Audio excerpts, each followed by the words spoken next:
Jumbo, let's talk about diverse visa lottery application process.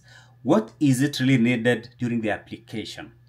Why am I saying this? So many people have asked me to apply for them during the application. For example, DV 2027, I've received a couple of requests from you people, some of you people requesting for help during the application. I don't know why. This is a straightforward application and anybody can do it.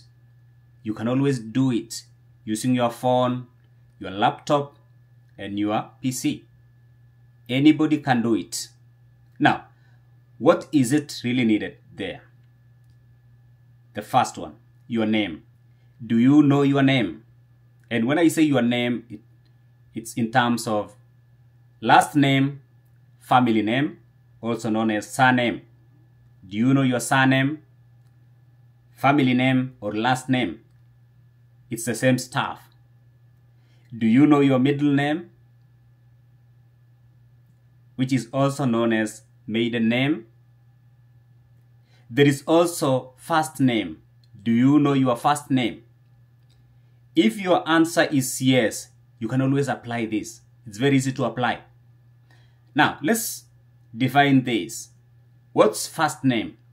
First name for most Africans is that given name. It's also called given name, and it's mostly Christian name. For example, Thomas, Philip, Robert, and so forth. First names. Middle name, also known as maiden name, is that name you were given when you were born. And then after some time, when you transition to adulthood, you may be given that family name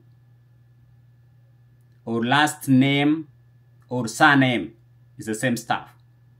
Surname, for example, let's say Koech, Korir, Ngeno, that shared name within the family is called last name, surname, or family name.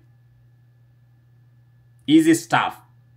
So once again, there is first name, there is middle name, there is last name, which is also known as surname, family name.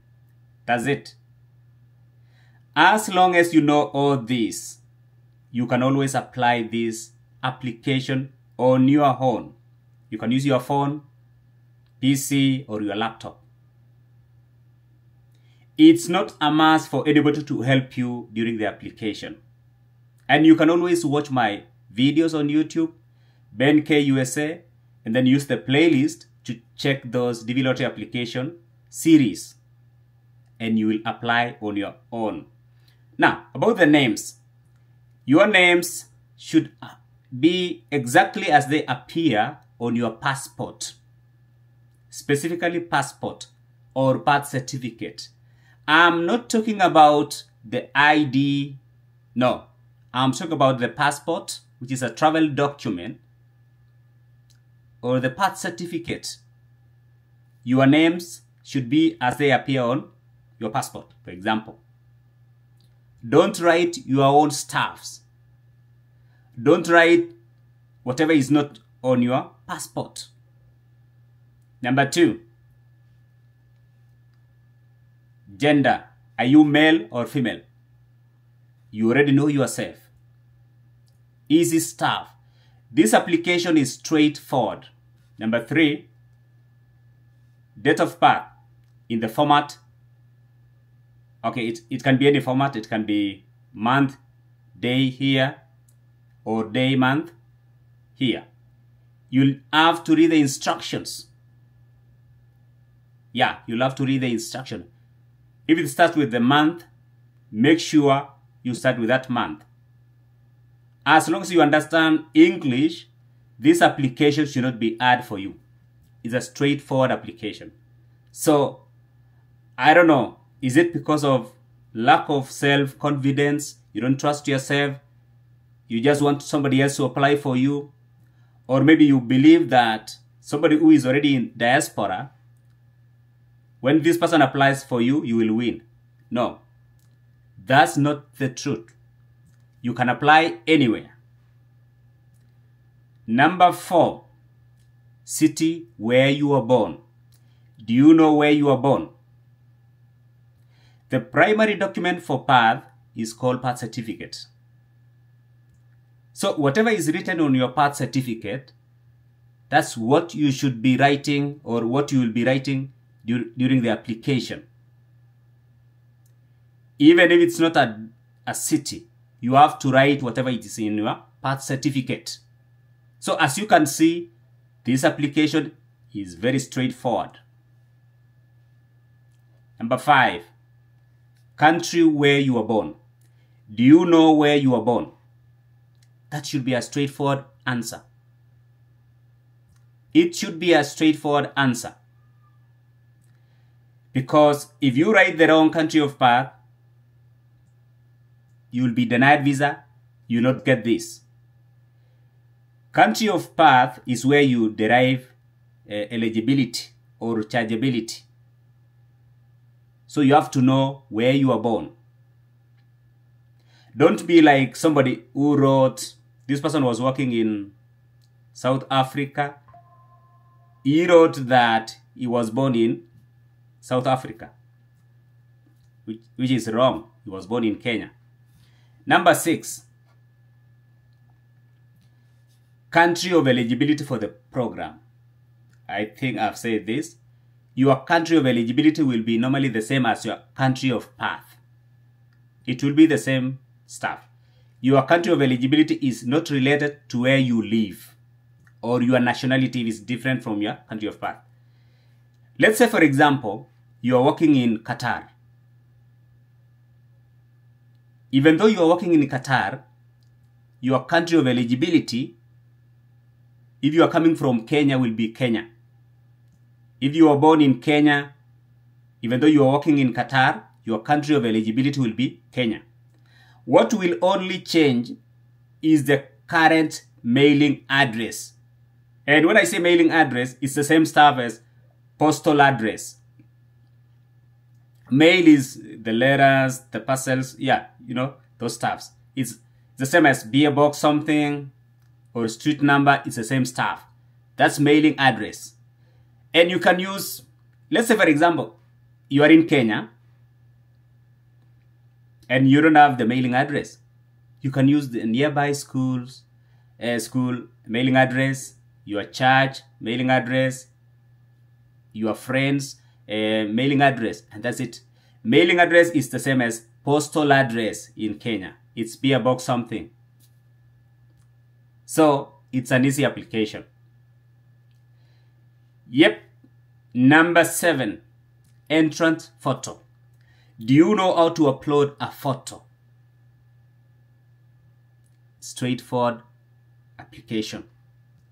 Now, when uploading the photo, which is a 2-inch square, 2x2 2-inch square, white background, in focus, make sure you've already saved that photo, maybe on your phone. If you're using your phone, save it somewhere, name it correctly, yeah, maybe with your name.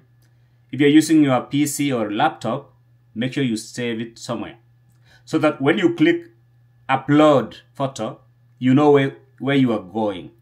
You know where you saved your photo, in which folder. It's an easy application. It's about uploading. Easy. Now, let me read this. And remember, the photo should not be more than 6 months. And all the photos from the main applicant to dependents or derivatives should meet the same DV requirements. There is no exception. DV entry photographs must meet the same standards as US visa photos. Yeah, let me read something. Number 8, it's just a repetition. Mailing address. Mailing address. In care of. Okay, you can start with in care of. You can write the owner of that mailing address. if that's not your mailing address, if it's a church in care of, you have to write the name of that place. If it's yours, you just write your name. And then address line 1. You can write beer box something. Address line 2. You can leave that blank. Most of the time, it's left blank. And then the city. The next line should be the city. City, you know where your city is, where you currently live, your city or town. And then postal code, which is also similar to zip code here in the US. Now, if you're coming from Kenya, we do have postal codes. Postal codes are not the same as +254. No, they are not the same. They are not the same as +255. No, they are not the same. Those are international telephone standard codes. Postal codes, for example, if your post office is on GBO, let's say Nairobi, it should be 100. You can always Google your local post office postal code and you'll get it. Number 9, country where you live today. Don't pretend that you don't know where you live today. If you are working in Qatar, you have to indicate that you are working there. Your current mailing address. Number 10, your phone number. Do you know your phone number? Easy stuff. Number 11, email address. Email address is not the same as mailing address. Some people are confusing this. And if you are doubting this, you can always Google. Email address is electronic format of mailing address. I mean, it's an electronic, it's like where you receive messages. Just the same way text messages are sent. Email addresses you must have, let's say for example, Gmail, you must have Google account to get Gmail address. That's it. And you can always create your own Gmail address. It's free to create. As long as you have that Google account, you can always create a free Gmail address. And make sure you're able to access that Gmail address. You have the password for the same. Don't use cybercafe's person email address. No. That person may blackmail you, especially when you win this thing, DV lottery. So make sure you have your email address. It's easy to create your own email address if you don't have one. It's free.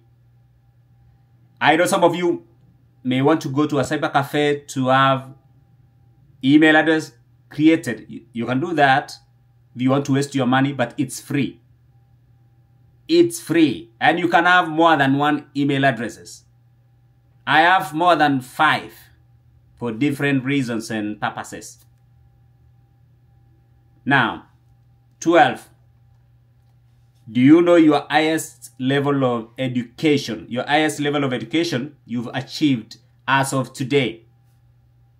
Let me read the list. Is it primary only? Is it some high school, no diploma? If you have KCSE certificate, for example, if you're coming from Kenya, don't choose the option of high school, no diploma. No diploma. Sorry for that. You have to choose high school diploma. Diploma here in the US is the same as that KCSE certificate. There is also vocational school. There is also some university courses. Let's say you are still studying. You're still in maybe second year, third year. You can choose the option of some university courses. Okay, let's say for example you are in college. You can also choose some university courses. There is the option of university degree. You can choose that. Now, it doesn't make sense for you. Let's say you have a degree, but you want to indicate that you have high school diploma. That's lying. That's dishonesty. You have to indicate. I remember during my time while applying for DV 2023, I had a degree. So my option was university degree. even though I have high school diploma or certificate KCSE, because I have a degree, I indicated university degree. Do not lie. If you have a degree or master's, you have to indicate that correctly. There is also the option of some graduate level courses. Let's say, for example, you've gone to some course, you've done some courses, you have to indicate. There is also master's degree. If you have master's degree, don't be ashamed of stating that, and don't lie. Don't say you have a high school diploma, but you have a degree or you have your master's. There is also some doctoral level courses. Let's say you are still studying your doctorate, wherever, you can indicate that. There is also doctorate. Indicate whatever is correct. Whatever is correct, you have to write. Don't rely on hearsays. Number 13, current marital status. Current marital status. Don't say that you don't know who you are. Are you married? Are you single? If you are single, you can claim to be unmarried. If you are married, you have to identify. Married and your spouse is not a US citizen, or is it a US citizen? You have to indicate. Are you divorced? If you are divorced, make sure you have divorce papers, legal papers, not just the word of mouth. Are you widowed? Make sure you have maybe the death certificate. May be required at some later stages, especially during the interviews. Are you legally separated? Let's say you are not divorced, but you are legally separated. Do you have the documents to show that? You have to indicate. Don't say you don't know this. And that's why I'm saying this application is the easiest of them all. Najua na wagonga wengine. So enter the name, date of birth, gender, city of birth, country of birth. Okay, you have to upload the photo also, 2-inch square, for everyone. If you indicate that you are married, you'll be taken to the next page for the spouse section, and then at some point you'll have to upload the photo for your spouse also. If you said, I have one child, for example, there will be an extra page for that child, and then you upload the photo. Easy stuff. Now, failure to list your eligible spouse. Listen to this. Failure to list your eligible spouse or listing someone who is not your spouse may make you ineligible as DV principal applicant, and your spouse and children ineligible as DV derivative applicants. Yep. Number 14, number of children. Do you know the number of children you have? Okay, some people have been, during the application, previous applications, some people have been pretending that they don't know that they have kids. Somehow they forget that they have children. Then they indicate 0. Ndio wakiwin wanakuja kuhangaika. No, you have to know the number of your children. List the name, date of birth, gender, city of birth, country of birth for all living and married children under 21 years of age. Under what? Anybody under 21 years of age, you have to list. Anybody who is above 21 years of age, don't do that. Don't list. And one thing about these children, let's say you have a child who is about to finish high school. Maybe by December, it would be done. That child can apply also as the main applicant under his or her own right. That way you are increasing your chances as a family. I mean, at least you'll have somebody who will come to the US, even if the main one does not succeed. Now, okay. And then there is a question here. Be sure to include all living natural children. All living children legally adopted by you. If you adopted some children, make sure you include them and make sure you have the papers. Though it will not be required during the application, but if you win, it will be required during the interviews. or living stepchildren who are unmarried. If you have stepchildren, include them and are under 21 years of age. Yep. Even if you are no longer legally married to child's parent, even if the child does not currently reside with you or will not immigrate with you. Let's say, for example, you don't intend to immigrate with your child or your kid. Make sure you include that child. Doesn't matter. Okay.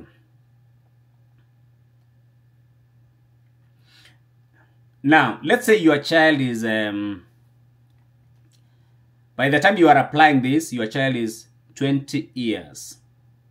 And by the time the results are out, this child would be almost 21. There might be some exception. There is something called aging out. Let me read this. Married children who are already age 21 or older when you submit your entry are not eligible for DV program. However, the Child Status Protection Act protects children from aging out in certain circumstances. If you submit your entry before your unmarried child turns 21, let's say this child is 20 years and turns 21 before the visa issuance, a year for example, before the interview, it is possible that he or she may be treated as though he or she were under 21 for visa processing purposes. Interesting. Yeah. So, all these are needed during the application. As you can see, these are common stuffs, the things you know. If it's about your name, where you were born, your photo, number of children, marital status, the highest level of education you have, you already know. And that's why I'm saying this. This application is very easy, straightforward as long as you understand English. Straightforward stuff. Trust yourself and apply. If a Mtumba man, mtu wa Mtumba kama mimi, applied on his own, why not you? And maybe you are a student. Yeah? Why not you? Apply on your own. Yeah, I know some people will go to a cyber cafe, but make sure you are not blackmailed. Make sure you are there when that person is applying for you, so that any mistake, you can rectify any mistake that has been done. That's it, guys. God bless you so much as you think about application of DV 2027. And once again, it's an issue application. You can always apply on your own. God bless you.